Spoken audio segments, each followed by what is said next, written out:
So good night anyway. Today we'll be treating a very important topic.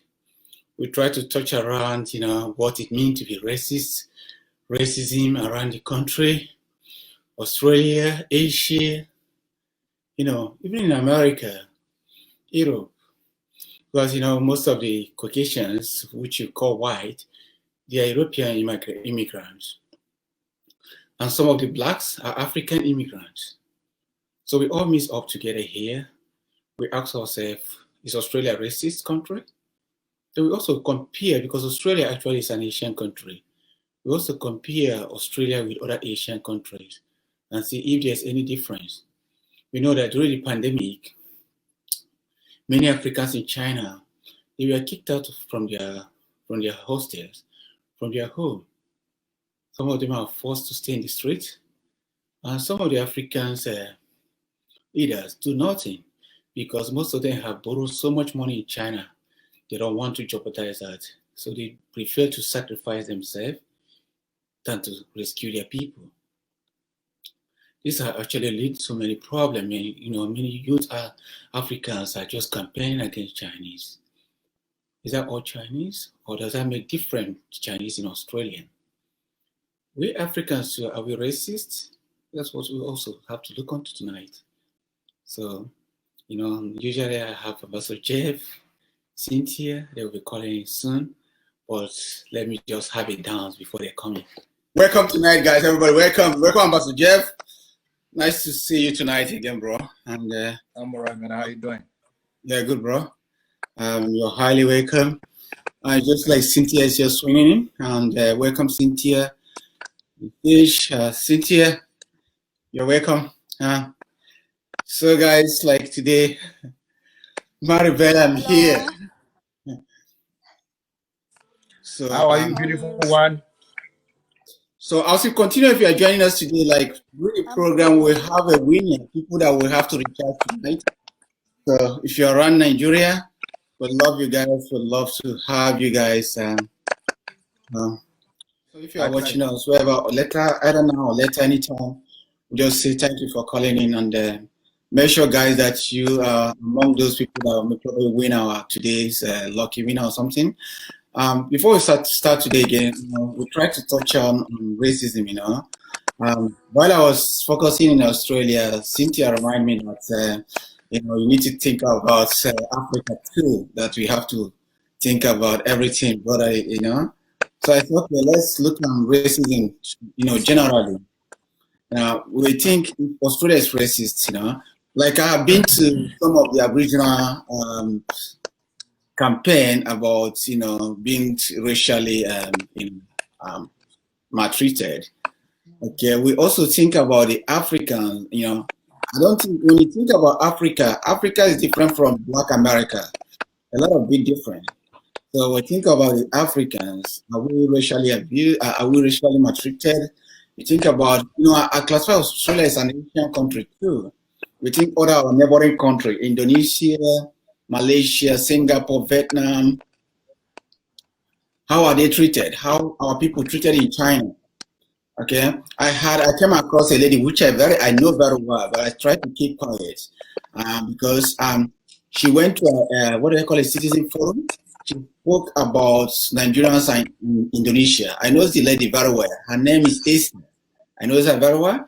And she spoke about Nigerians, how she tried to advocate for Nigerians in Indonesia and what went wrong, and how some of these people are breaking the laws. She said a lot of things about the people here, Nigerians. So some people actually go around, abusing her and saying all sorts of things. But here we just wanted to be honest with you guys.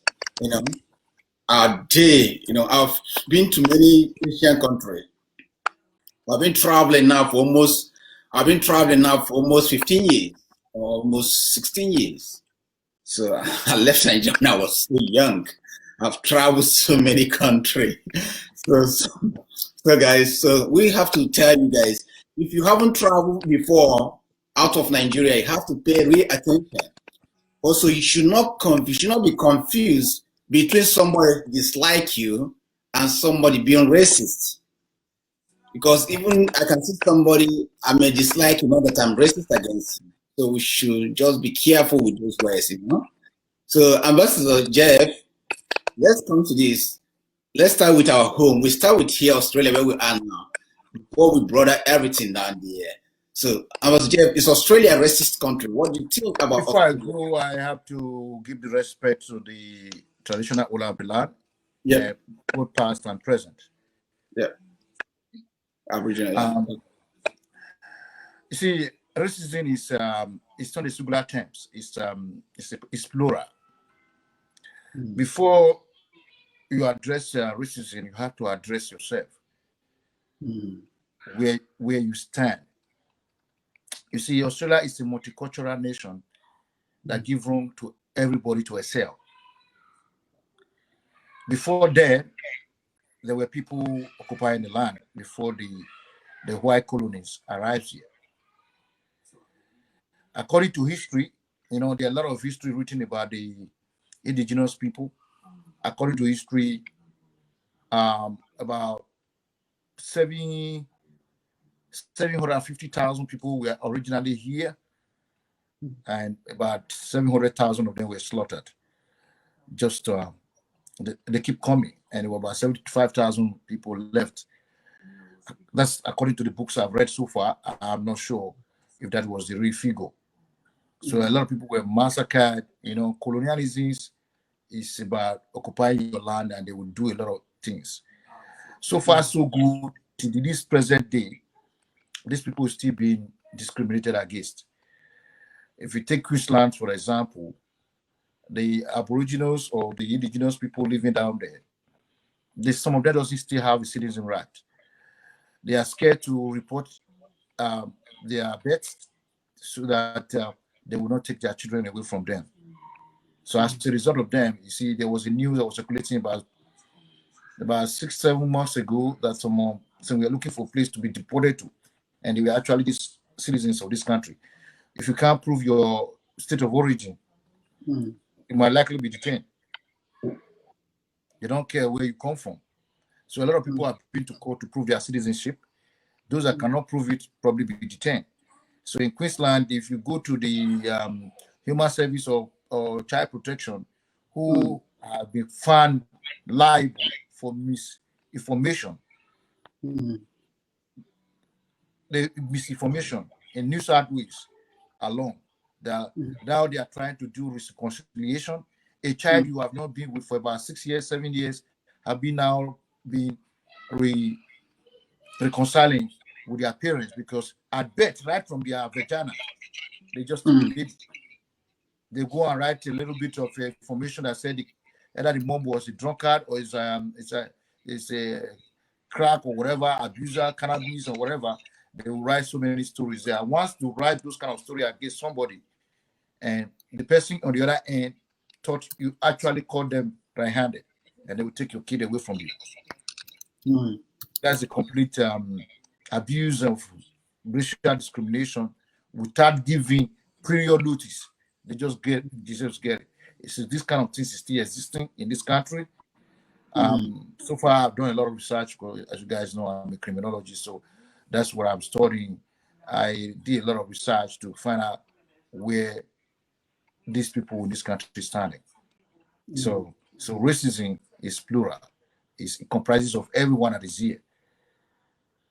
Everyone, as a black man, one way or the other, you will be racially discriminated, whether you like either at work or inside the train or inside the supermarket. And somewhere along the line, you're gonna come across it. We've come a long way now. Sometimes I don't let them those kind of things bother me anymore. Even at work, sometimes they give you shift and they will cancel it and give to their people, and they give you a freezing excuse. So just to make sure you don't achieve your set of plans or goals. So racism is real. It's more or less like the COVID-19. The only difference is that it doesn't kill, but it can put you into depression. It can keep you, possibly it might kill people. Some people who can't take it like we can commit suicide. So because it's been discriminated against. So there's so many issues, but it doesn't kill like COVID-19 that once they offend you, if you don't get a proper treatment, you die. That's the only difference about it. Because COVID-19 is a disease, but this one is a human phenomenon that can lead you to depression, to so many things can exist. People commit suicide and all that stuff. So racism is real. It's in everywhere. Being a black man doesn't mean we can't discriminate against ourselves. We do. If you take Nigeria as a country, for example, we do things along tribal line. To me, that is racism. It's ethnical division. Once you divide yourself, there are some places I will go to now. You see the Yoruba is there, the Igbo will be there, the Edo will be there. Everybody starts speaking their own language just to cheat. You know, most of the time you see your fellow Nigerian standing with you. You know he doesn't understand your language. You keep saying it. That means you are trying to hide something from him. You know, I remember back in the days I was in South Africa, and the guy called me on the phone and asked me Onyeneku, and I said, "Come on, bro, you are the one that called me, and you are asking me Onyeneku. Onyeneku based on what? You call me, and Onyeneku, and who are you? You know." I begin to wonder. I said, "You called me, and you know I don't understand that language." You know, so you see, we have our own kind of sentiment. If you go to America, it's worse. The Black American doesn't want to see Black Africans. Yeah, we'll come to that. We'll come to that. They will tell you to go back to your forest. Yes. We'll come to that. Go back to your forest, but Black life matters. Yes, that's Everybody is in the Black card. It's good to protest against the killings of the human soul. Everybody life matters. All life matters. And then that's because of the Black. But we condemn it to the fullness because it involved taking a soul. Indiscriminate police brutality. It happened in my country all the time. That is racism.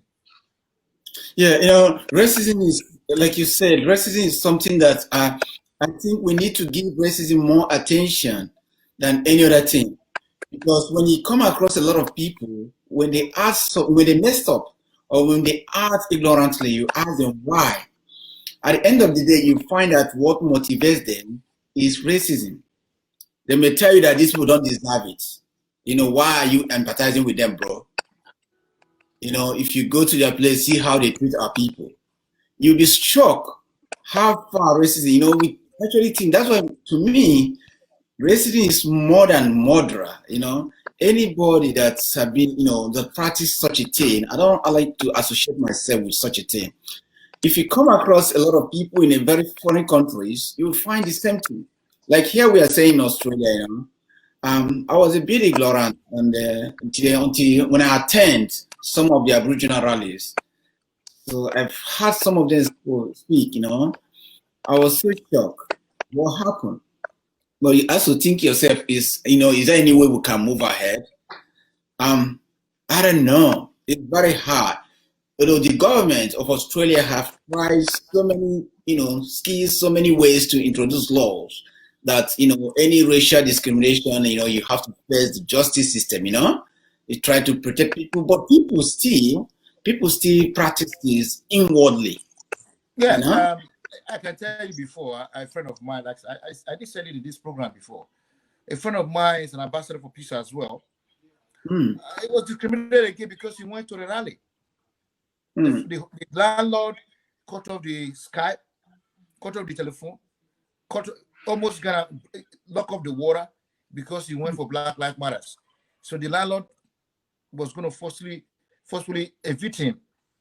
He came here, abused the hell out of this guy in St. Kitts. The case is still under investigation by the police. Who knows how long they're going to investigate it? But the question is, this man has just crossed the line. That thing's supposed to go on the headline,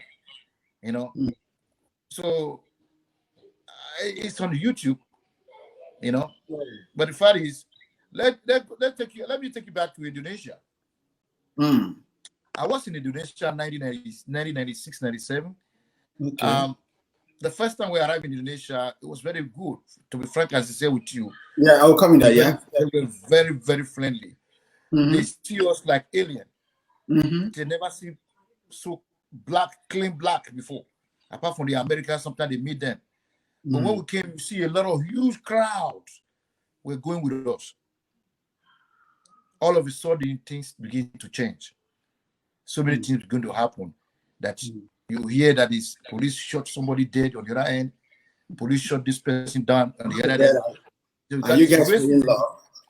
Yeah. So the last they did before I left that country was dehumanizing.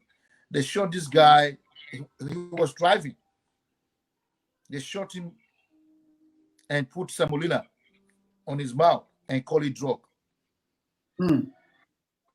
Just because they don't like you. The guy was having an affair with somebody, with a girl, so nobody knew the truth. But the people that found out what happened was actually saying this guy was not a drug dealer, but it was just shot on a cold blood. Driving, was shot right here. Through the glass. He was just driving on the traffic light when he was shot. You know? And the police shoved that into his mouth to say he was going to swallow the drug. How would you swallow the drug when you know you're still going to die? You know? So many things transpired. People were shot on their sleep. When they were sleeping, they burst into the house, they just shoot everybody in the bed. So people died without even knowing why they were killed. You know, because of hatred. So I'm not disputing that there's a few idiots do all those kind of business there. Hey, you said you want to come in? The people that died are innocent. So coming back here to Australia. Since you said that Australia is a multicultural country, so which people in particular are practicing racism? Because it seems like everyone is the same, and English is their main language there. There is no like a particular language. Just a minute. Okay. Okay, Laube, you can answer the question.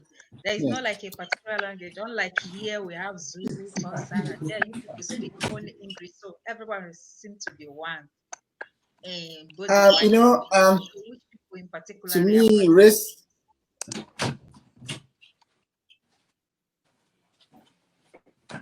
Racism, like like when we talk about racist here, we are talking about mostly Caucasians. Okay, we have a big run with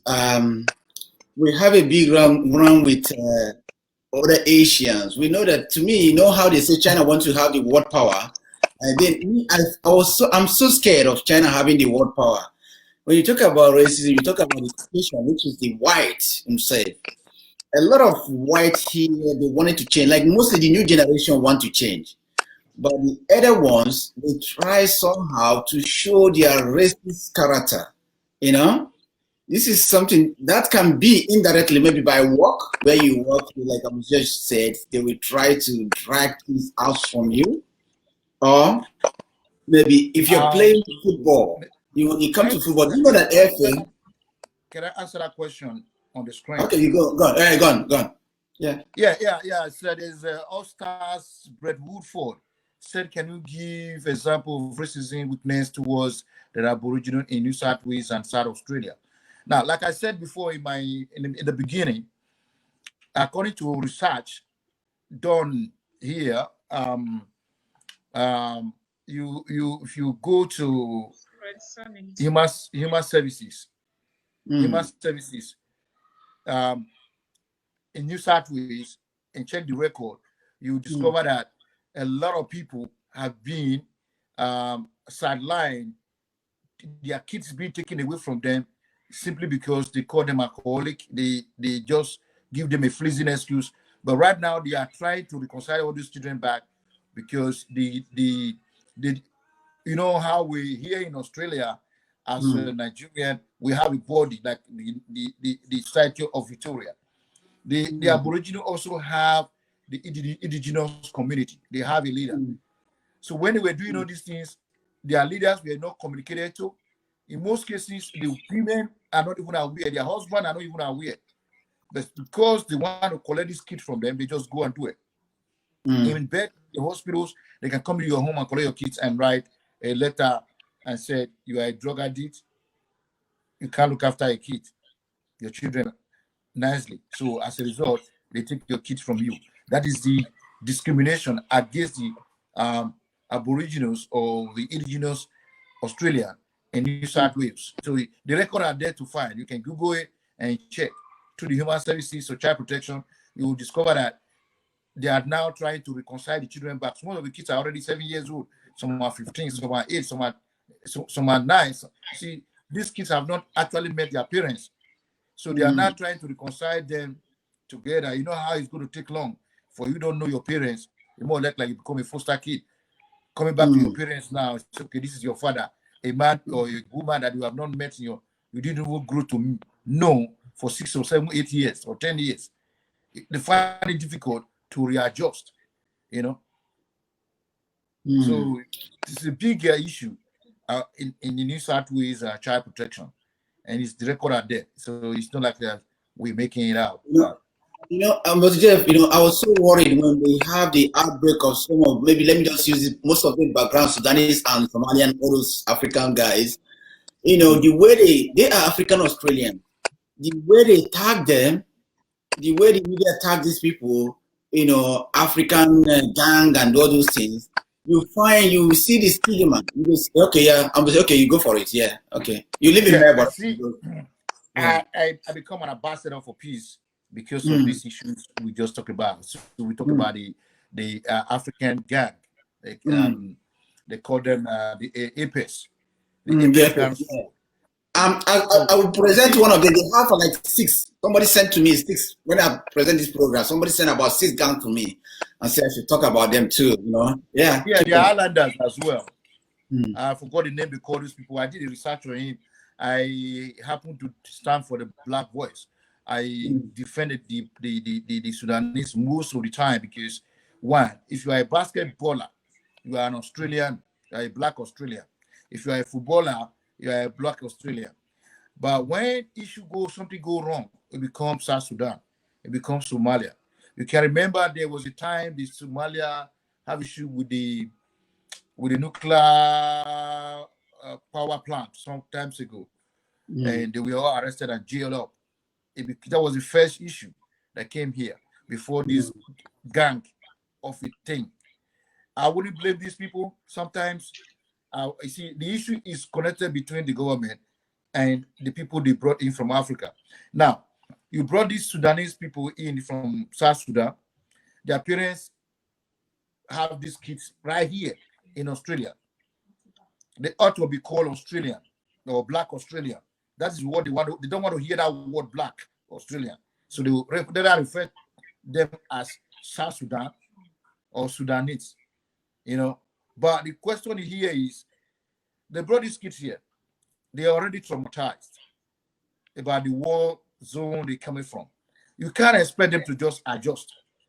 Immediately you just brought them here. All they give to them is only 500 hours of English studies, and they tell you to go and look for work. They'll just bring them here. They'll tell you, here's an apartment, here's the fridge, this is the key, this is the way to Centrelink, go and register. That's it. And tell them, we can sponsor you for 500 words, 500 hours to go and learn English. How many people go to learn English language in 500 hours? English is something you learn from birth. So to practice it, 500 hours can never make you understand it. So in between, these people can't find a job.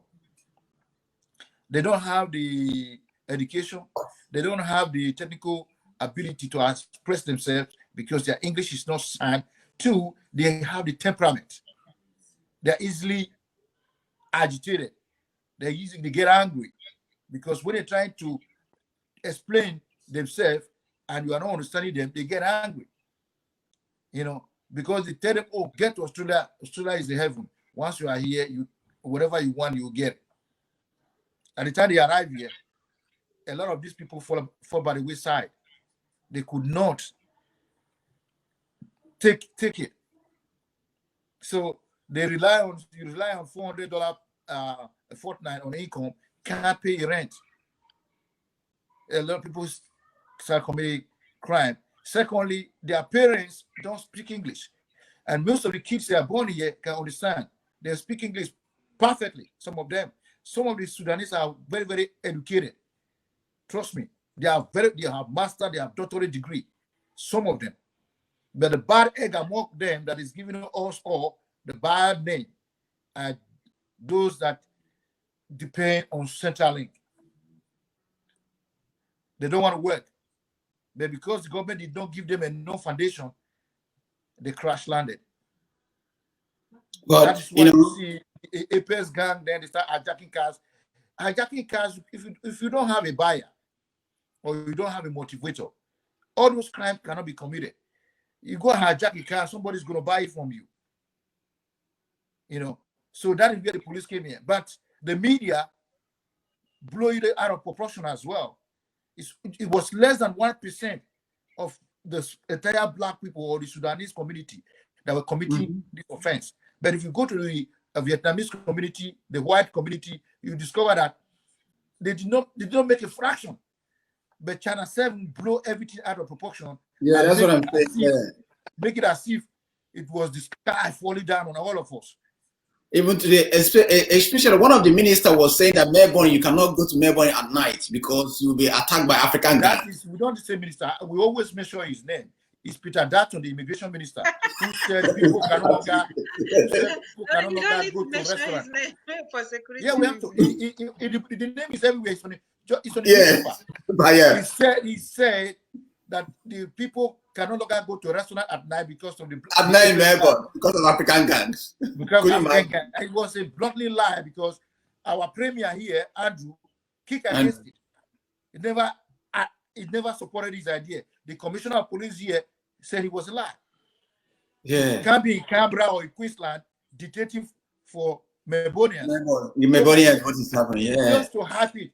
It's just to give it a very bad name. He hype it. Yeah, he's just making it like it's only Africans that commit. They wanted to sell a newspaper, so they create what we call panicking in the media. So in the media, there's what we call panicking. So people feel the panic and everybody rushing to buy the newspaper. People now say, oh, black here, black there, black here, black there. All television, I was so I actually start thinking about myself, but I'll probably go to Melbourne and engage with some of these guys and see what is going on. Because what they are calling is like petty, petty stealing. You see, brother, I have worked extensively with the police in this country. I've been to the commissioner. I met with Crispy, the commissioner of police or assistant commissioner of police. I've met with the commissioner engagement of the community engagement officer, who is also retired at the moment. Met with Superintendent what's his name? I forgot. Abati. I met with all big hierarchy in the police force here. I've had a meeting with the Sunshine Police with the inspector in charge of the Sunshine Police, Mr. David. If you're here, if you want it, you can help us to share too. You can share so that people can get more in depth about Australia. Just to make sure the Africans come together and create that unity. Because remember this, whenever I see a black man, it's an African, whether you are Sudanese, Somalia, Nigeria, Kenya, Mozambique, Zimbabwe, South Africa, Namibia, Angola, or Seychelles, or you go to Western Sahara, Morocco, wherever you come from, as long as you are black, you are an African. So I take it upon myself to say, stop the fight. I raised a placard at that time. That aimed me at the ambassadorship. So a lot of people thought maybe I bought it. I work extensively for it.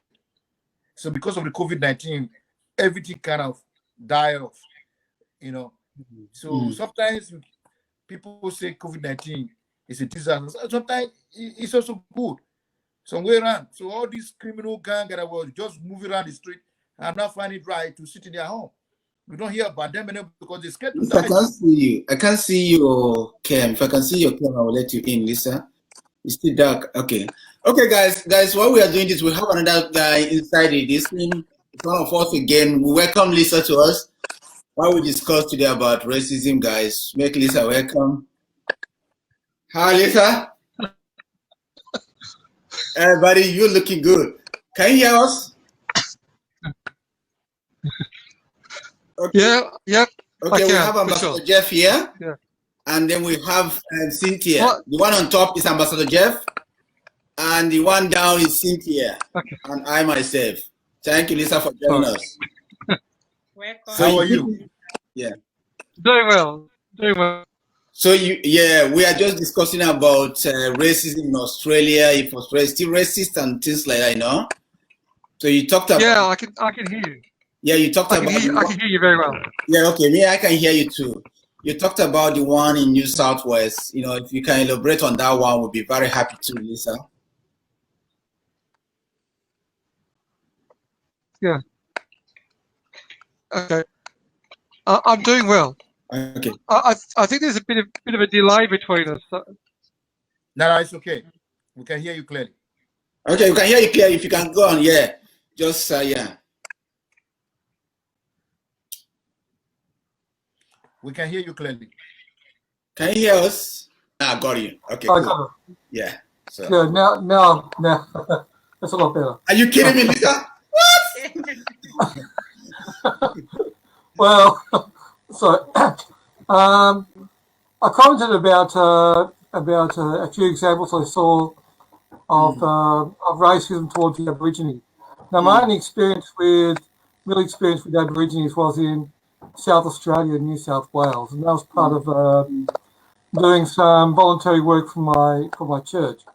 Okay. And the examples that I saw were like in Broken Hill, Broken Hill, the mining town there. I remember seeing there was one man in his 20s, maybe his early 30s. That we were visiting on a regular basis. And what happened is he locked himself outside one night because he locked himself outside one night by accident, and he was drunk. And so what happened is he punched the window in order to open the door, and he punched in the window of his unit that he was living in. He cut his wrist as well too, so he needed to go to the hospital in order to have the stitches done.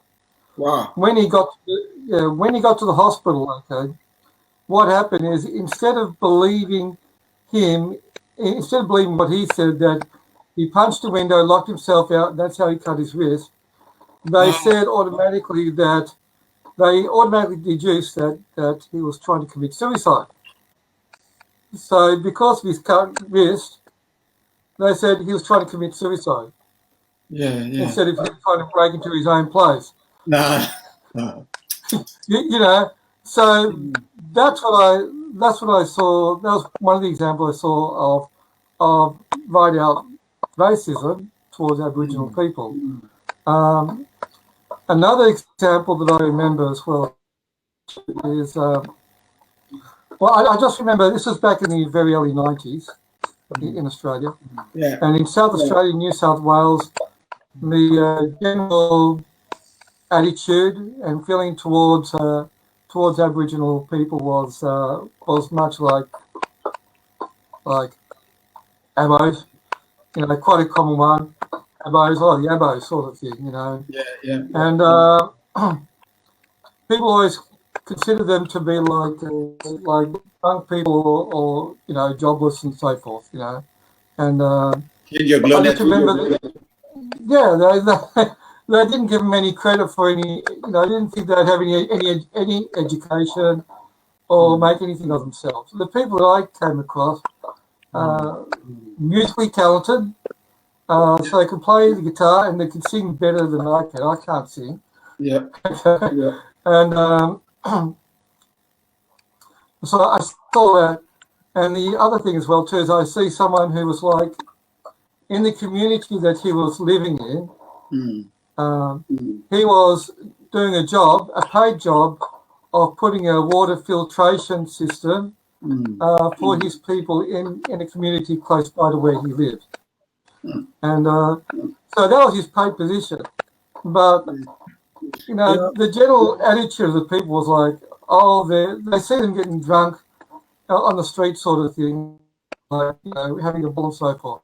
What I tell you is that it's in that time, this is in Australia, by the way, Yeah, not yeah, in the other countries. yeah. That many hotels, many pubs would not allow Aboriginal people into the pubs. So they have a right to drink like everyone else. I don't drink myself, but they have a right to drink Yeah. and socialise like everyone else. Now, if they're not allowed inside the pub to have their drink, where are they going to have their drink? They can't do it at home with the kids in case they get too drunk, you know. And they're not going to go to the pub, so they're going to go to a park or they'll go to some quiet spot in a street or something like that. So people see that and they go, oh, drunk abos, oh, he's drunk sort of thing. But they're just doing the same thing that everybody else does. And to Maui Bridge, Anyway, on the grass of the golf course there, just one more, on the grass of the golf course there, they had a sign there saying no Aborigines allowed. wow. This Wow. is Wow. That inside is the a golf strain. course. Yeah, That is a strain. yeah, and that was the first quarter of 90s. when I saw that was March, April of 1992. March, April 1992. I don't know if that sign is there or not there. No, I don't think it will be here now. That's 28 years ago. But just an example of how recent the racism I saw was towards Aboriginal people. That's all. Yeah, okay. Lisa, let me just give this background about Jeff 1 minute. Lisa have traveled to Africa, guys. Africa. Okay, Lisa, let's say, don't forget about it. Do you think Africans are racist in Africa, in Nigeria, Ghana? Do you think they are racist there? Or do you? Has he been to Nigeria? I've been to Nigeria. I've been to Ghana twice. I've been to Nigeria twice. And not once did I experience the kind of treatment that Africans, Aborigines, and other nationalities receive in Africa that people from those nations receive here. Not once. I mean, sure there were people trying to get money out of me because they could see that I come from abroad, so they're like, this guy must have some money, so I'll try to get a bit of money from him. But you get that in any country, anywhere in the world, I mean, but I don't. For life of me, I did not experience not once the kind of racism that people from Africa, Asia, any other country experience here in Australia. And I noticed a difference. It's very obvious.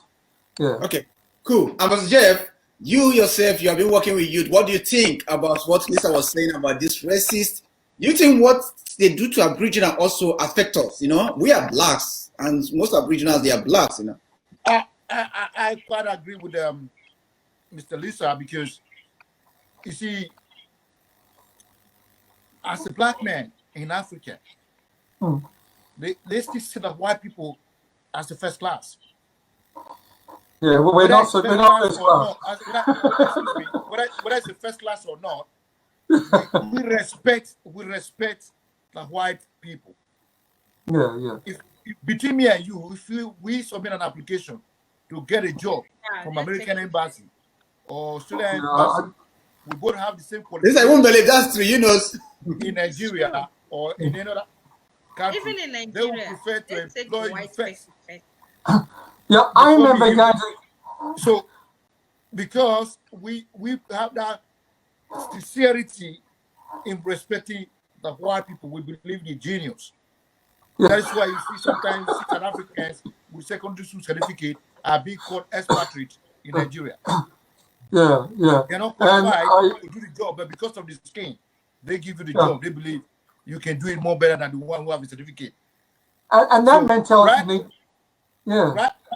right here in Australia, it's a completely different ball game. Yeah, of course. And in 1997, I was working in a company, I don't want to mention the name now, in New South Wales. I was on leave. When I came back, I met this gentleman would be bossed around in the factory. And he was black. And I look at him and said, but he's a little bit fair, more than I do. Yeah. He said, that day was going to be his last day. That he was working with the Filipinos and the Vietnamese. They didn't like him. They said he was too slow. It was too that. They give me so many fleeting excuses. They were going to kick him out. And my boss called me and said, hey, Jeffrey, can you work with this gentleman and see if there's any way we can keep him? And I said, yeah, I can see if there's any weakness and see if we can help him. So I called the guy to come and work with me. And I said, I didn't see anything wrong with him. This gentleman is from Newcastle. And he, he happened to lose his job because as a bricklayer, he was looking for extra cash. So he came to the factory to work.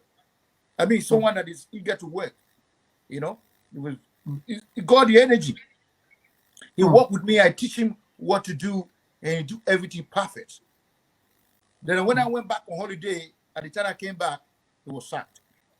And I asked him, where is this gentleman? They said he's gone.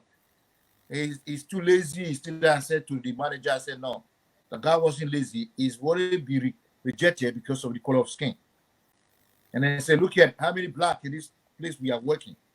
It's only me and my junior brother that I brought in. I got this job because the head office from Melbourne wrote a letter to you guys to give me the job because I've worked for the same company in New Zealand. Otherwise, I would be able to go into the company. And I was transferred here into Melbourne. I have to resign for the same company because of discrimination. Yeah. So when you are with these people, you have to choose, especially when the All Blacks and the Wallabies are playing. So if you are here in Australia and you're supporting the All Black and you're in a company, you might equally lose your job. I went on an interview, and after the completion of the interview, I passed the interview. And the manager asked me, what is the team I support as a rugby fan? I said I support the All Blacks. I did not get the job. You know what? If the company, discrimination. If the company was owned by a Kiwi, they probably would have given you a promotion. Yeah. He said, are you a Kiwi? I said yes. Have you lived in New Zealand before? I said yes. So why do I have to take New Zealand before? I said I like the kind of game they play. I never realized. It's only when I was leaving, I thought I was coming to start work a week later, that the assistant said to me, I just lost the job. I said, why? He said, because you supported the wrong team.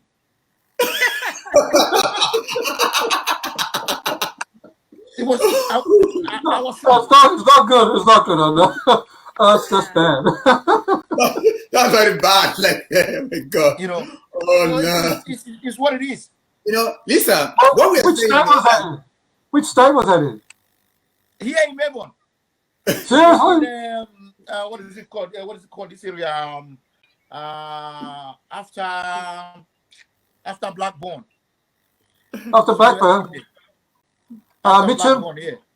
Mitcham. No, I forgot the name now. Ringwood. Bayside. Bayside. Oh yeah, that's on the Lilydale line, isn't it? Yeah. Lilydale line, somewhere in there. On top of, closer to the mountain. Yeah, I know. Yeah. Okay. Yeah, Lisa, I didn't think anyone cared about rugby in Victoria. Somebody was going to use the iron here in Heidelberg, where I was working before I resigned the job. They were going to use the iron to come and hit me because I supported the wrong team as well. Everybody expected to support their team. And when they lost, he was just racing through the factory with an iron bar. I didn't even know why he was running towards me. And I thought it was joking. Everybody was telling me to run. And I said, run. Why should I run? Where was this? Right here in Heidelberg. I don't remember the name of the company. So at the time he gets to me, he see that I wasn't frightened. He get to me and he stopped. because I wasn't frightened. Because I didn't even know the reason why he was racing towards me. I didn't realize they lost because I predicted the game and they lost.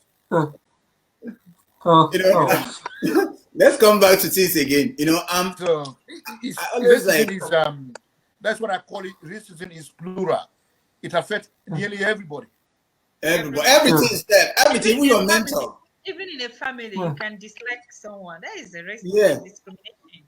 So it happens everywhere. It's not only in white man country.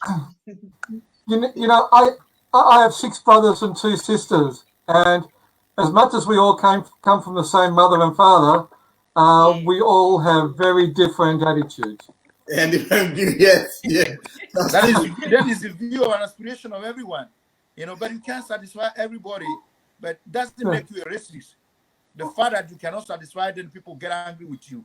That I don't classify those as racists. I just classify probably as a hatred. You hate me because you can't get whatever you want from me. That is not racism. Because one way or the other, it's gonna come back to you. You see? Yeah, because I'm the only one that married a Nigerian woman. So I'm the only one in my family that married a Nigerian woman.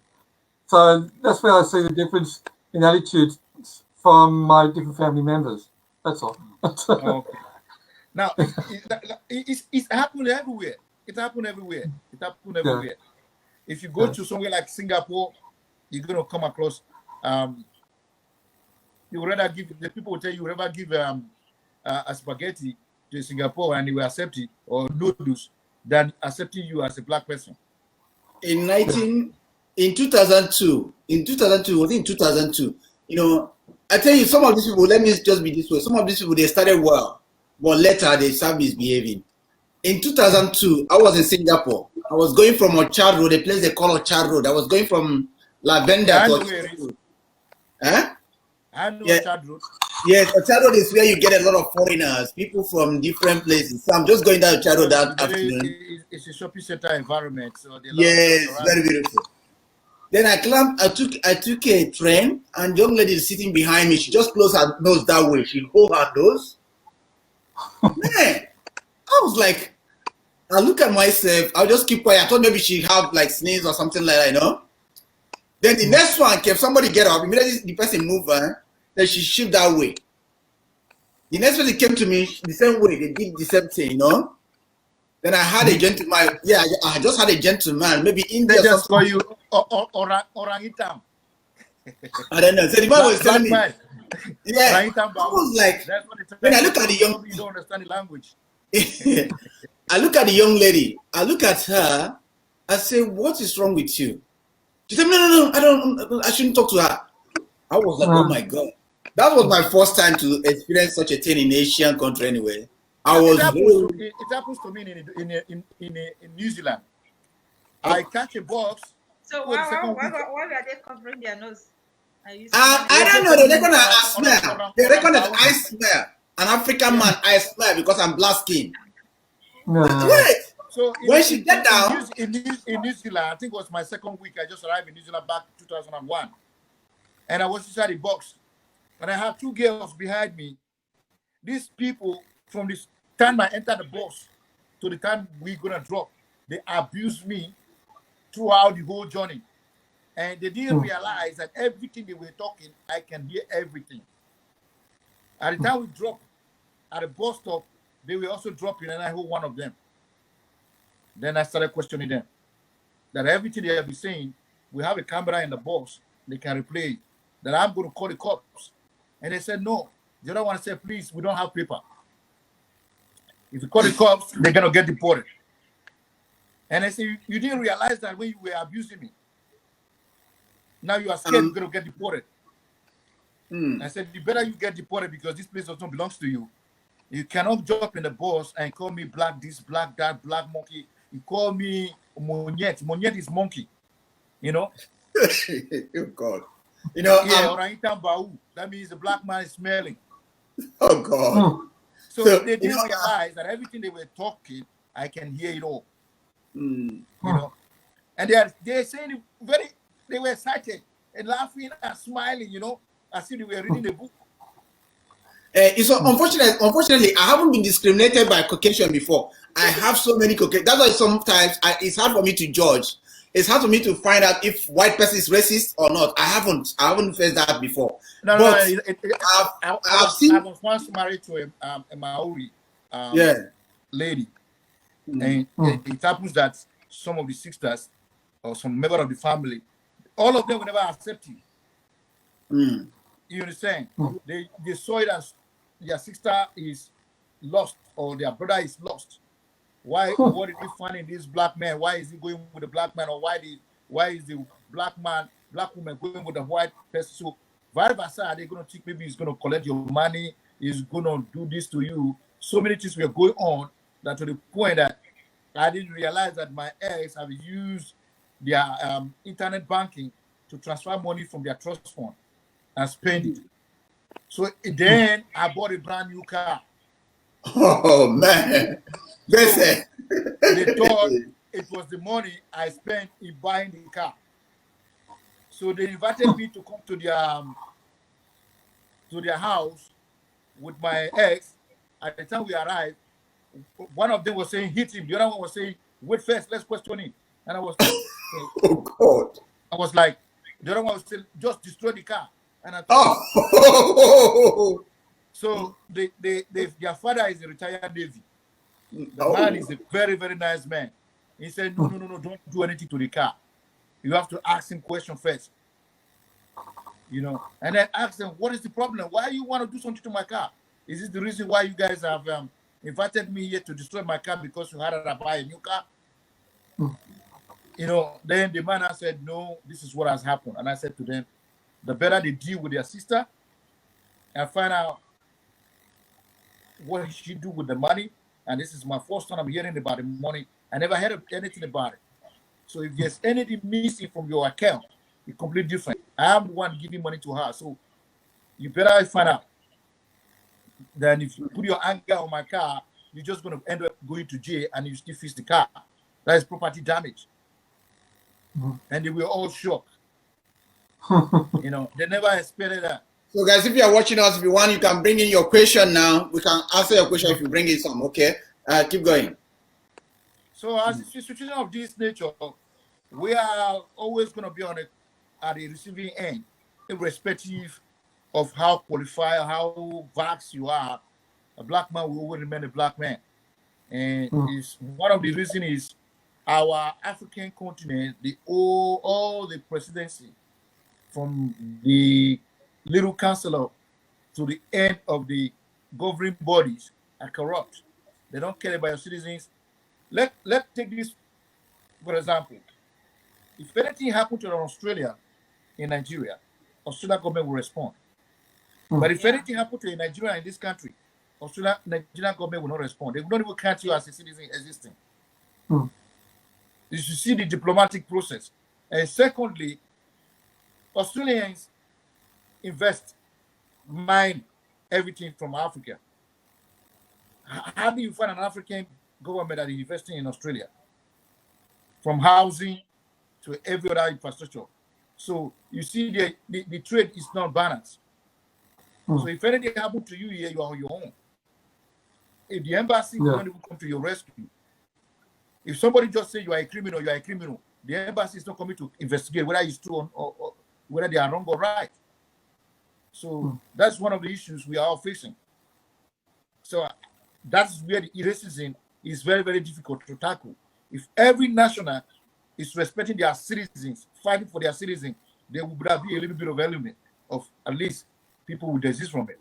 But because of the big difference in the government between the developed and the developing is very, very, very hilarious.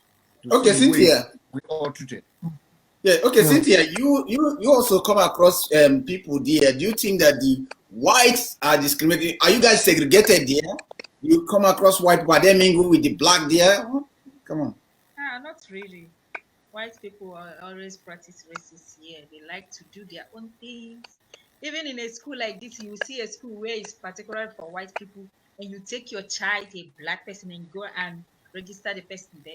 the way that they will be discriminating that child. There's the one that was flying on the news one time when the kids, they are white, they are eating together, they are all eating together. So there is two of the kids among those kids, they are black.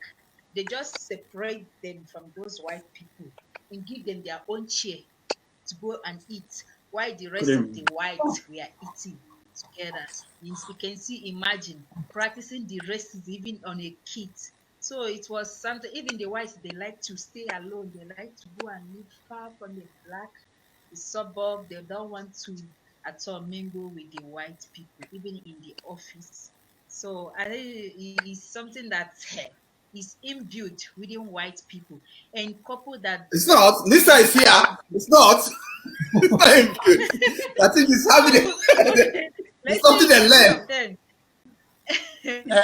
Couple with even a black person can't even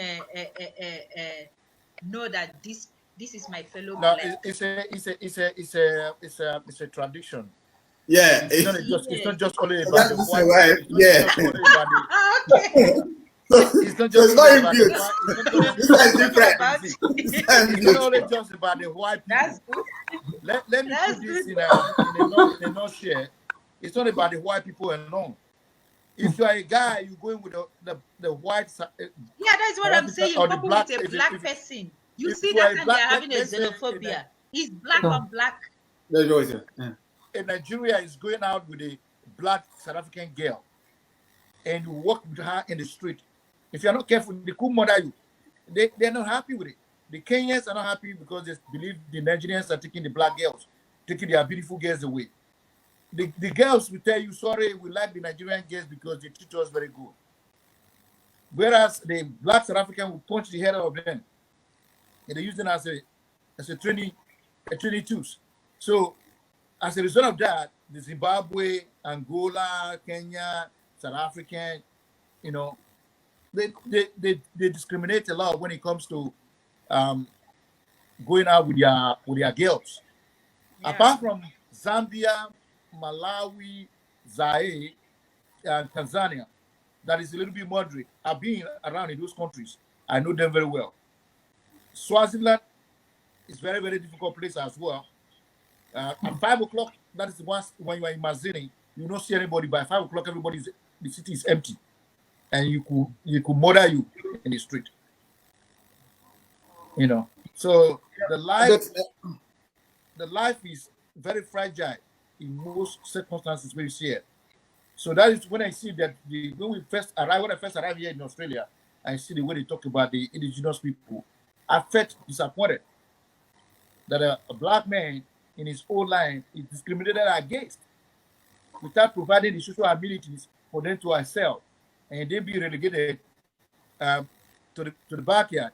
And if you look at it, 50% of the income in Australia is from the Northern Territory. Really? Yes. 50%. Wow. Really? Yeah. Yes. I don't know. I thought Victoria generated a lot. Because Victoria is like industrial, Victoria hasn't had offices. You see, the Northern Territory is very huge. Towards Perth, to all those areas, those where the income come from. We have a lot of things here. Over here, there are too many laws. They fight against destruction of the land here. But over there, you see what one of the big companies destroyed the Aboriginals' heritage the other day because they are looking for capital. Okay. They don't care. You see, where you find a red sand, there's always good things underneath. Yeah, I know that. From our own area. Yeah, there's money, yes. So, Lisa knows what I'm talking about. He can answer that question. I know 50% of what is being spent around here is come from the Northern Territory. Is that, Lisa, what do you think? Is that reality or what? You know about that? No. Can you hear me?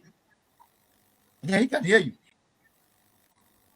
Oh, I think he's googling it. He's googling it. Okay, why is doing that? Let's want to check it out.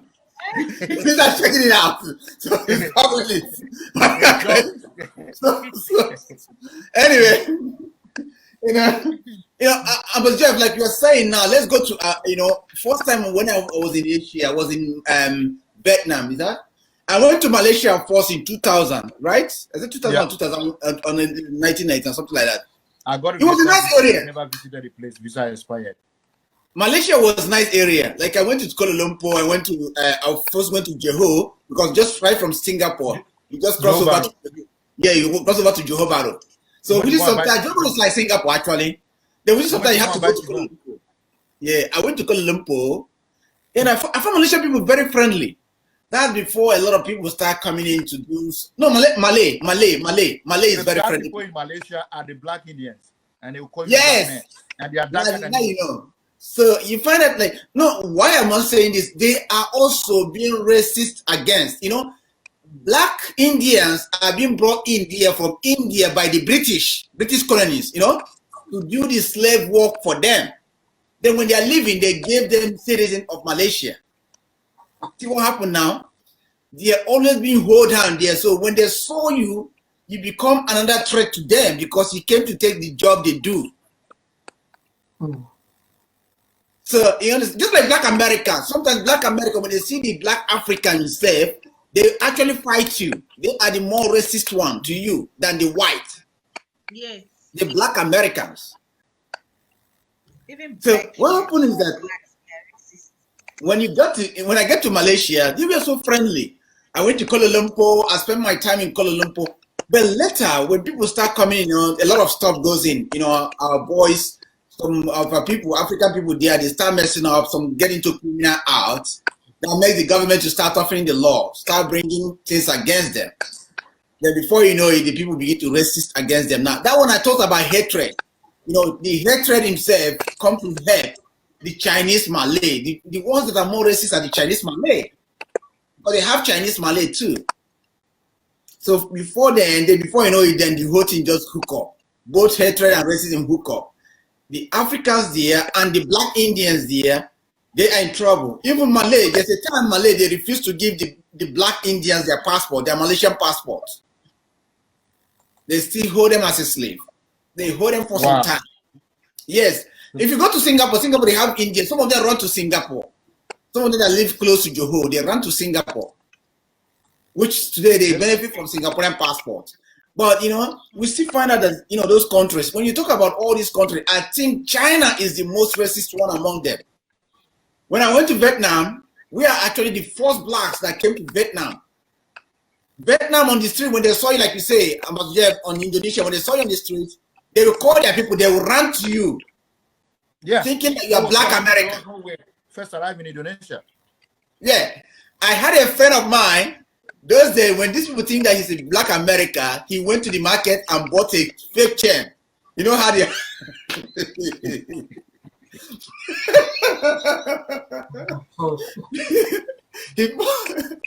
he bought a fake chain, start walking like Black America. He told me to walk like Black Americans. But the way I'm walking, I'm not walking like Black Americans. So I have to be, going.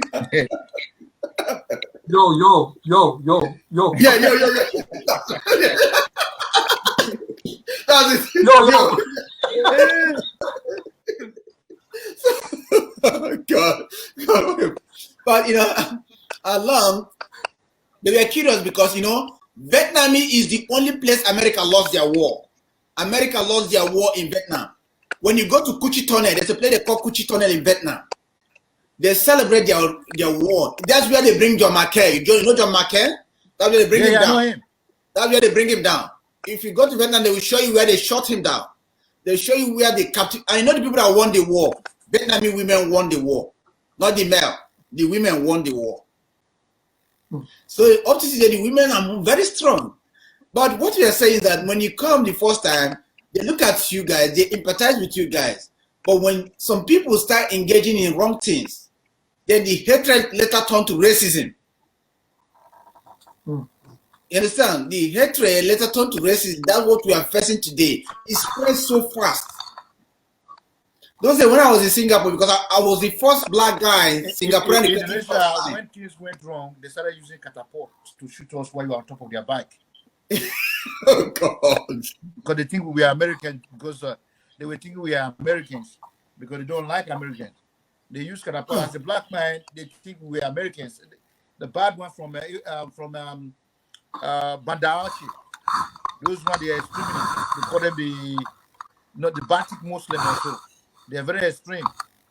They don't like you as a black man at all. These are the people that preach. Marisa, inside the box. Marisa, I don't know the movie. But have you watched this movie before?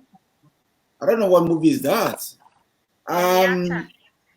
Yeah. I watched the movie Harriet. It was such a good movie. Made cry. She had Harriet. I think I saw that yesterday on YouTube. I didn't watch it. I think that movie probably was made somewhere around. What is he talking about? Highlight us. Yeah, Marisa, if you are watching, then you can highlight us more. I will. Yeah. Is that about racism or that's what we are looking on today? I think so. It was about a young lady or something. Okay. Yeah, so you begin to understand. Look at when they have, do you know that when they have this COVID-19, I came across a video from China where the blacks were kicked out in this kind of condition. They kicked them out, basically doing nothing for nothing's sake. They want to expose them to the COVID-19 so they will die off. This is what the China have in mind. So that's what you think. You say, in this country, there's a nurse that is working in COVID-19 unit. She said, about slave. Okay. She don't think twice removing the ventilator from a foreigner and giving it to South Africa. Is that a movie? Yeah. Oh, okay. I think it's about a young girl, a young lady or something. It must be interesting. It's very horrible. Oh, really? I don't know. Yeah, they were shooting and killing. Yeah, 100 miles to freedom. Wow. So yeah, when we are talking about all these racist things, a lot of things that happen in this world. According to this, it's a true story. Oh, okay. Yeah. I probably have thank Marisa Catalano. Thanks very much for highlighting us on this. We think that a lot of people, don't understand what racist means. Like, if you are somebody of color, you find out like some people can be good, but when they come to this area, they begin to play that race card, which is very difficult. It hurts so much because it kind of like get into your heart, as if kind of pierce your heart. And when you jump, let me just be honest with you, when you jump some people that scam people, you ask them, brother, why are you doing this? You tell you why. Why do you care? These people are very racist. They will use that word. They are racist to you. Once they say they are racist to you, you back off. You say, okay. They say, why then? Why are you disturbing? If you go to these people now, they will hardly welcome you in their home. They may see you on the street and say hi, but they will not open their heart to accept you as a human. Their hi is like this. Yeah, you see? They will never talk. Yeah. I don't know how they do it. They put their mouth. Yeah. So, it hurts so much. Like, we find out that if the world can be the same place, if you can make the world peaceful, everybody can love each other, then we are getting some good area. But the way things go sometimes, it makes the situation, even I had somebody. I think the world is a little bit opening right now compared to where it used to be before. And I read something in history that's what in either Scotland or Ireland, they were all black before. They were all exterminated. And they occupied the land. The remaining one crossed over to Africa. So they were all blacks. There was no white there. So, and they get rid of all of them. So I think it's in the history. So it's about supremacy. So you see, sometimes when I analyze things, when I do my live broadcast, you see, I try to go deep down to try to get people to understand what I'm talking about. If you travel extensively, you find out that majority of the places you go, they don't like you. Yeah. They don't like you. The only place I felt liked was in Bulgaria. Really? That was back 1991. In Bulgaria, I keep buying things in the shop. This is no, this is yes in Bulgaria. So if you arrive there and you don't know what you're doing, every time you shake your head, you have just said no. So every time I buy something, they will say, "Oh, there's change." I will say, "That means no change." I left. So these people were keeping the money every time I buy something. So they discovered that I'm not living in their means. That I've been there for 1 month, 2 months. I was there for 8 months in Bulgaria. After 4 months, somebody came. It was a pilot. It was based in Port Harcourt, Nigeria. It's a Bulgarian. He speaks English. He came also to buy something in that same shop. That was the area is called Elim Pelin. We all happened to meet there, and he said, "Oh, that's English." Was an So I American. was very happy that at least I can find someone that can Okay. speak English. Then now the owner of the shop, they call it magazine, now said to them that they are owing me money. And I said, "They are not owing me. I only just buy and go." So because I don't know how the way the money, so they were keeping the change for me. Until one day I met that guy. They've saved me over $200. Wow. In the same shop. And that is the only place I buy my things every time I go. So the moment I just pay, I just grab my things because it's very cold. I just keep running away. And I didn't realize that they were just keeping the money for me over there. And I was very happy, and I was broke when that man came to my rescue. And then the other place I was helped as well was in Zambia, when I just crossed out of Chichilababwe to Kitwe, and someone gave me the free accommodation for 2 weeks in Lusaka. At least I just get off this thing. Oh, at least I covered the program. You just give us brief this thing about this thing. At least I just give us brief about the this thing video. Yeah. So you say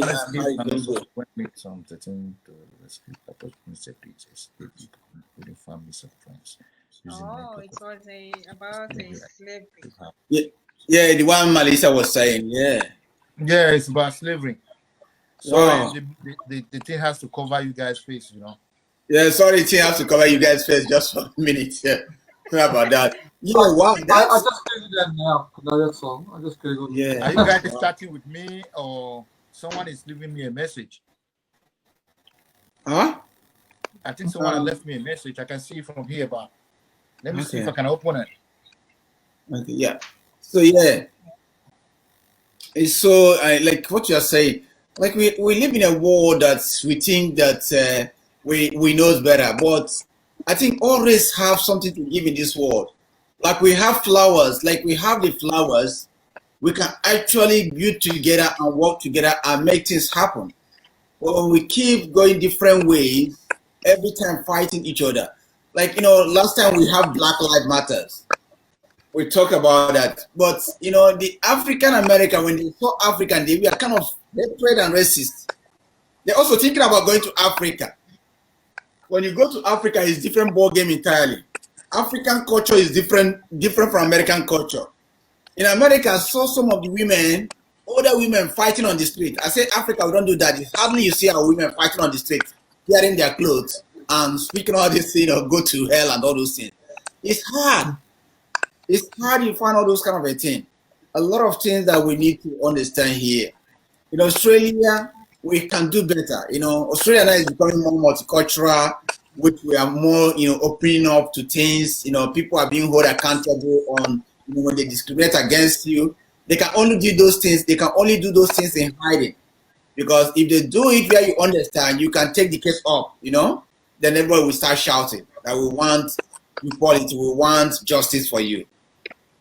I hope other countries will start doing this similar thing, no? Like, Amos Jeb, you talk about the Indonesia. You remember? Do you know what happened to some of the Nigerians in Indonesia? I think you talked about it last time. Yeah. Indonesia is like I said, where I was there, things were very peaceful, and I never encountered any issue. The only issue that was there was the shooting and killing of the innocent people. But when I left, you things get bizarre, you know. And we run a company, represented we're doing Lisa, customer thank you service, for your finding. you know. Yeah.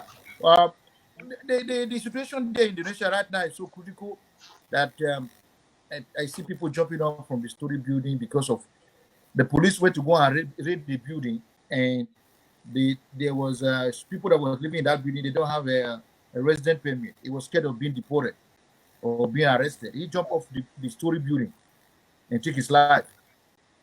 But if you are not closer to the story, they'll probably tell you different things. And there's so many people have lost their life in Indonesia as a black person, either through accident, through armed robbery, through stabbing. So many things happen in that place. So if you are not careful, you'll be shot, and then they will give you a bad name. There's a television channel they call Chakrawala. When the police is going on the raid, they go with that television channel and they want to broadcast his life. And half of those stories that come on live on that television channel, some of them are very, very horrific. They will lie. The policeman will shoot you and put a gun in your hand and say they were defending themselves. So many bad things happen in that place. The police is so corrupt, you know. If I was an advocate, I would advocate for black people not to go to that place. One, there's no job. If you want to live in that place, you have to create something to make money for yourself. Okay, Lisa, you have been around black people here. Do you feel they discriminate against you when you come around them here? Not once. You see? That is the truth. Not once. I think that says it all.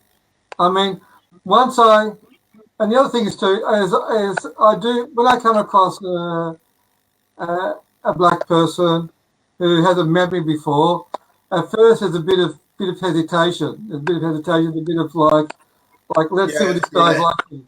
As soon as I say my wife is from Nigeria and we got married in Nigeria, and you know, I've been in Nigeria twice, I've been in Ghana twice, bang. I mean, you know, they know that you are home. There's no more barrier. Now you don't even collect your telephone number. Yes. So you can know that you are lying. Yeah, but you know, even before I flew to Nigeria and married, I lived in Springvale. So I lived in Springvale for 10 years. I lived there at the time that young Sudanese guy got murdered at Noble Park Station, Liep Goni. I don't know if you remember that, do you? Do you remember that?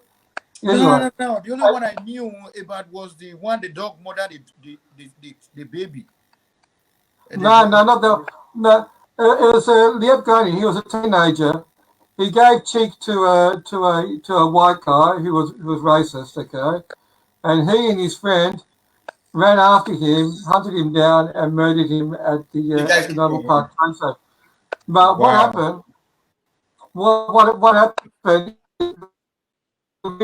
at the time of that event was that instead of concentrating on poor young man, had a promising future, family suffering because of the loss of him and so forth, what they did is they turned into an issue of the Sudanese are not assimilating into Australian society. That's what the Australian media did, you know. And I was disgusted. I was disgusted by it. Integrate into the system. Like I said in my previous statement, that the Sudanese came into this country, they didn't give them enough orientation. So that's why some of these people do whatever they do. So they've but this guy did nothing wrong. Only 500 English. Oh, so bad to hear. I don't know what to do.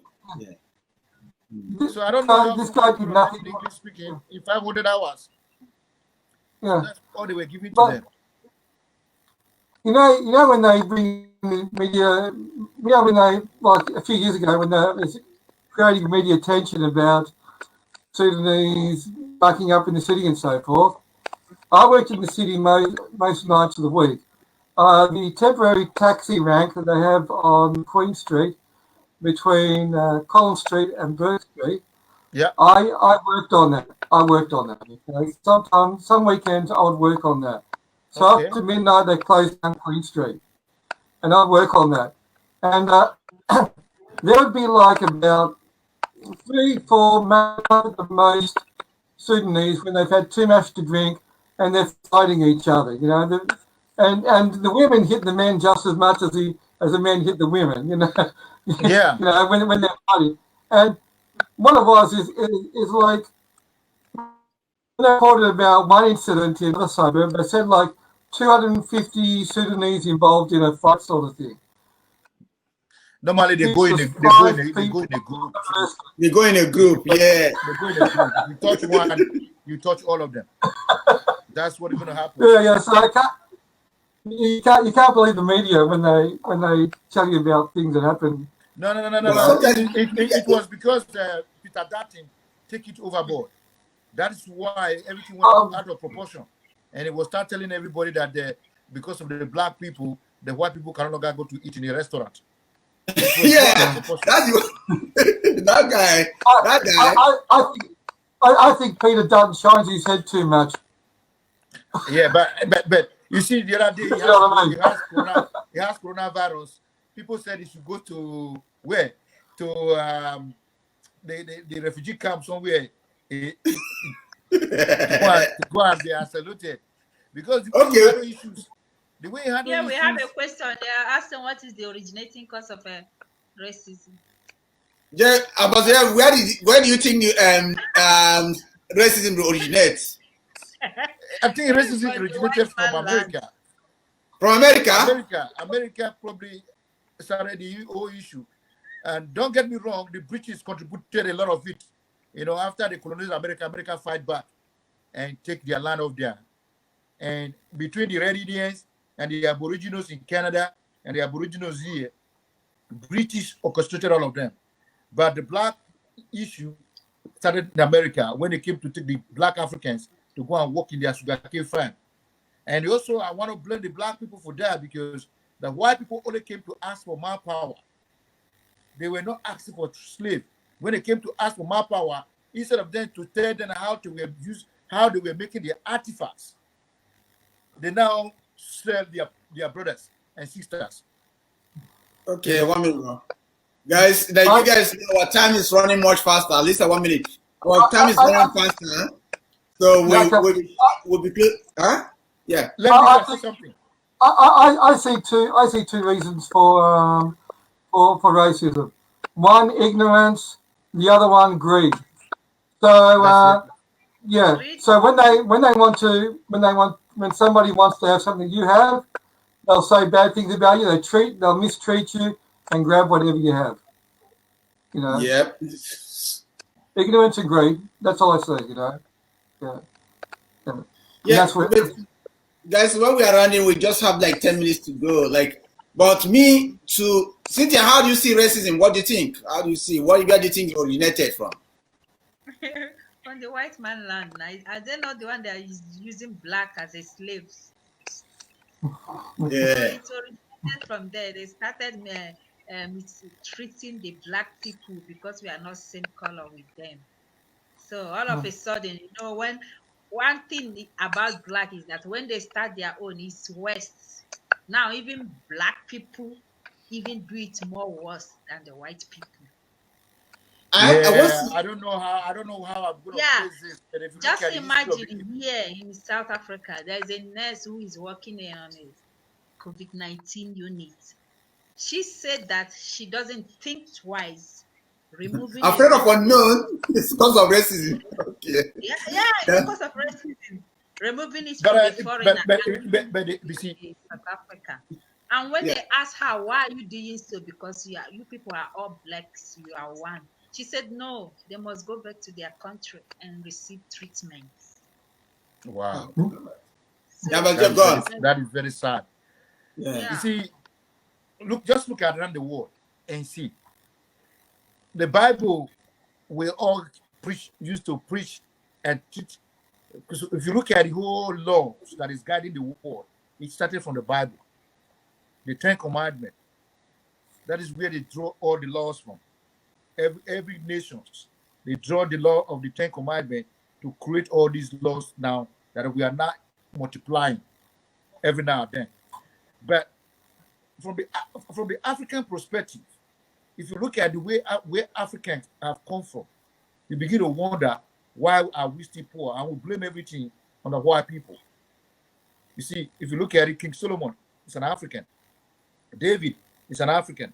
Peter is an African. Even Jesus Christ was once in Africa. King Pharaoh. All these but why people names, claiming all these big names in the Bible. They're all Africans. Listen, I was like, Africans still suffering. It's good business. It's good business. You see? So why do we have to blame the white people? If David was an African, Theodora was an African, Johnny Baptist, you look at all these names, King Solomon, all these things were once in Ethiopia, Peter, John, all of them. Nearly the 12 disciples was an African. And yet,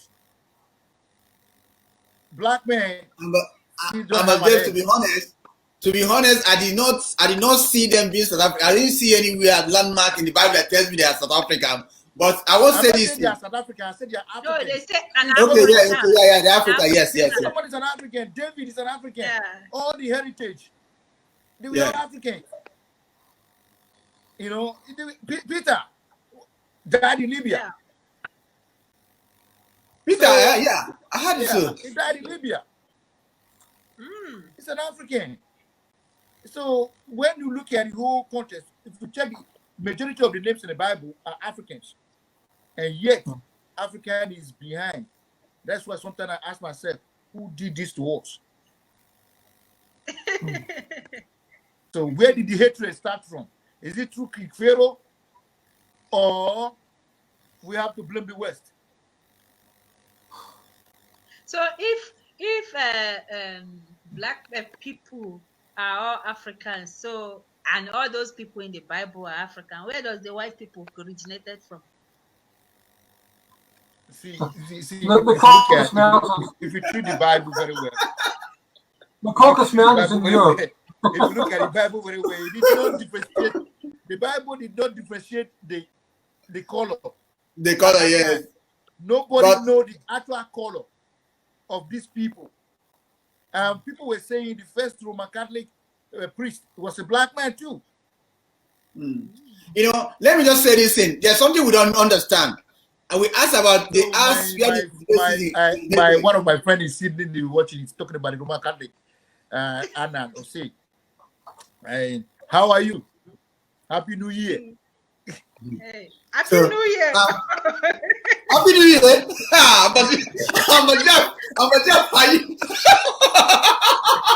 I'm just saying hello to my friends watching from Okay. Okay. Happy New Year, Anna Osei. So let's say, but Jeff, this is the truth. People don't understand this. Even racism, there's racism in the Bible. There is racism in the Bible. Yes. You know that King Solomon, very rich guy, were the most richest man that ever existed on planet. Actually said that the people should not, judge anything. They should just ignore it. That his brothers, people are treating badly. The richest man that ever existed on the face of the planet was the from the Malian Empire. No, you are talking about this guy. No, for Ethiopia. No, King Solomon. Just Google it, you see the richest black person on earth is a black man. He was from King Solomon is a black man. Wait. King Solomon. Yeah, King Solomon actually tell the people that they should not ignore things because they are treating him bad because of his skin. because of his black skin. That's why he said that's why his brothers are treating him bad, because of his black skin. The Bible did not treat that. They just keep silent on that, you know. We people, we need to understand some of these things. There's some things in the Bible that we overlook, but they're actually in the Bible there. How can we make it happen?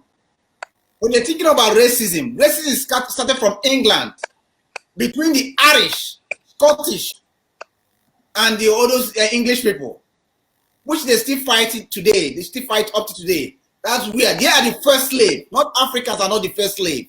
They are actually the first slave, the Irish people. Irish, Scottish, they are the first slave before they come down to Africa. During that time, yeah, this red hair, you know where they say people red hair and all this skin. This, you know, when they come to Africa, they have to unite because they want slaves to work the palace for them. That's why they unite to make a common goal. So they begin to buy slaves, trade slaves. They actually came for more power. They actually came for more power. They were not there for slaves.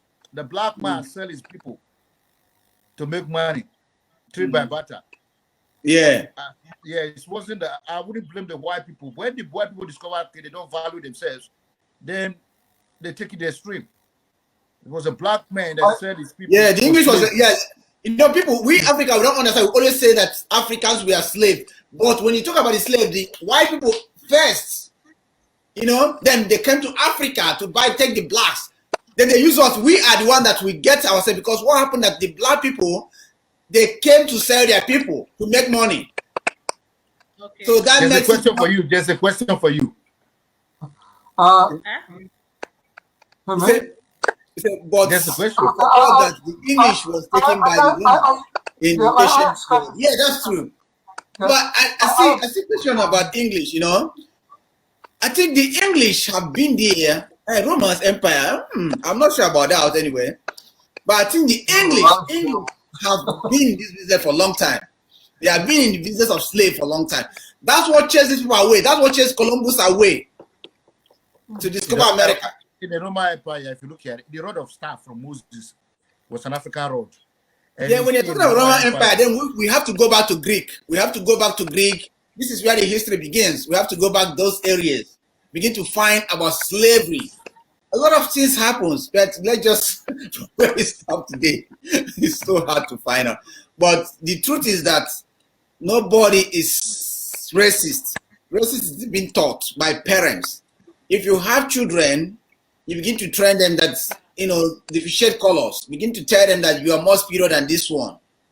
They will grow with that mentality. If you have kids and open up to them and make them to know that we are all equal, they will grow up with the mentality of we are all equal. You treat people the way they are. It's not much that everybody will like you. It's not much too I will like everybody.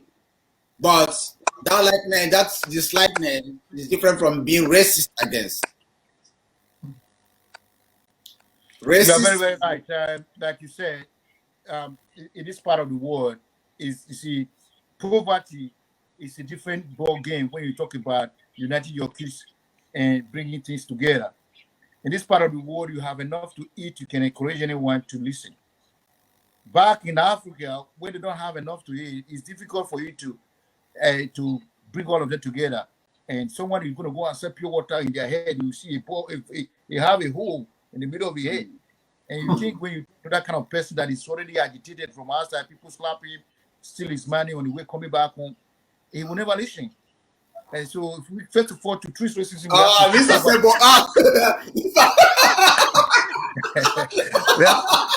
we have to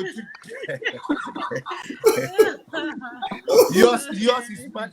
Yours is money. It's not poverty. You never carry anything on your head. In Africa, we carry load in our head. So you see, where take Nigeria for example, where you have almost 14 million children roaming around the street. 14 million. That's more than half the population of Australia. 14 million children roaming the street. Unemployment is 38%, and we have 40 million. Thank you very much. Thank you for having us. Thank you. Academic that are not educated. So when you talk about racism, you need to educate the people. Education brings the limelight out of the people. If we are not equally educated, it is going to be difficult because there is a step. More or less, we are climbing a ladder. So it is a step to climb. So there's going to be racism out there if everyone did not, like you said, we need to train our children. But what about the people that is left behind in poverty-stricken places? That They should go to prison. They believe they should go to prison. Anyway, guys, if we are to discuss this, we'll all spend all day here discussing this. We are coming to the end, guys. If you're around here, guys, thank you guys for showing up, and thank you guys for listening to us tonight. You know, every Saturday, 9 p.m. Melbourne time, almost 8 p.m. 9 p.m. Melbourne time. And 12. Thank you, Marissa. Thank you, guys. 9 p.m. Melbourne time and almost 12 noon Nigerian time. Depending where you are in Asia, you can figure out the time. Melbourne time is universal. I think you can just get it so easy. Always with me here, co-panel host, Ambassador Jeff, Cynthia, and we have Lisa in the house today, you know. So, guys, let's say the last words, and we are up here. We have 1 minute. Lisa, we start from you. What do you want to tell us? How can we manage racism? How can we stop that? Me? Yeah, how can we stop racism? What do you think? How can we do that? How come? Get out of our comfort zones and actually approach the people and speak with people that that everybody else says are different to you. Because when you do that, you come to realize that everybody has the same dreams, has the same hopes, has the same fears, has the same desires. They have the same everything. They want to be providers for their families. They want to show love and compassion to their neighbour, and that's what most people want to do. And when you get out of your comfort zone, and when you get out of your comfort zone, and you actually sit with people and talk with people that everybody else is saying is different to you, you come to realise that we are basically the same. That's my opinion. Okay, cool. Jeff, thanks you very much, Lisa. Thanks for joining us. About Jeff, yeah. I would say that let's make the world a better place for me and you by respecting one another and educating ourselves about the things we don't know.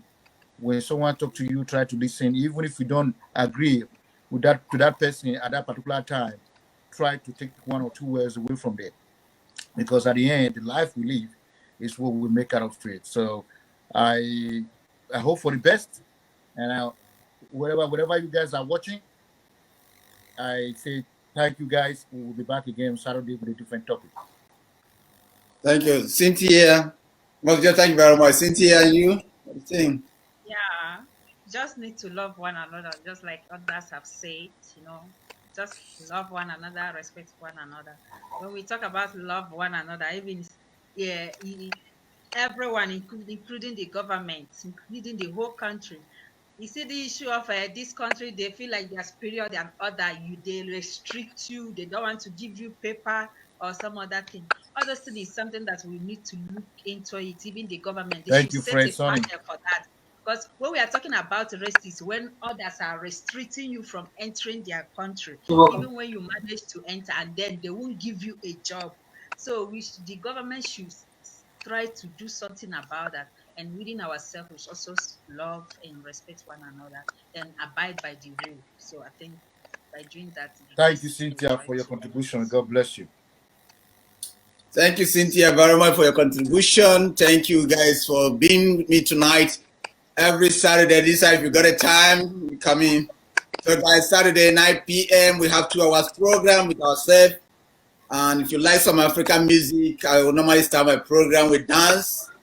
Guys, you like to share, you share, guys. We just educate one another. Guys, let's say some of the things we say here, you can pick up some very important things. We speak. Thank you, Lisa, for coming to the show. Hope you come back again. About the winners, maybe Lisa can. Yeah, okay, guys. So we have to get one person to give credited now tonight. So, guys, I'm going to ring it. Let me start. Okay, thank you everybody for coming. In case if I ring, put your name. Okay, go on. Who are we calling tonight to pick? About there, you go. Lisa can do that for us. Okay, Lisa, Lisa. I'll be going through this name. Just pick one name, okay? It's not looking. Hi, Lisa. Me? Just pick one name from the screen. I'll be going through names. Just pick any name.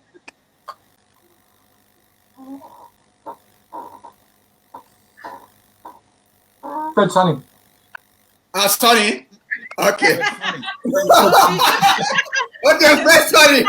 Thank you for being Lisa. Wow. Lisa, I think like you are being like practicing the racist now because all that you are just showing.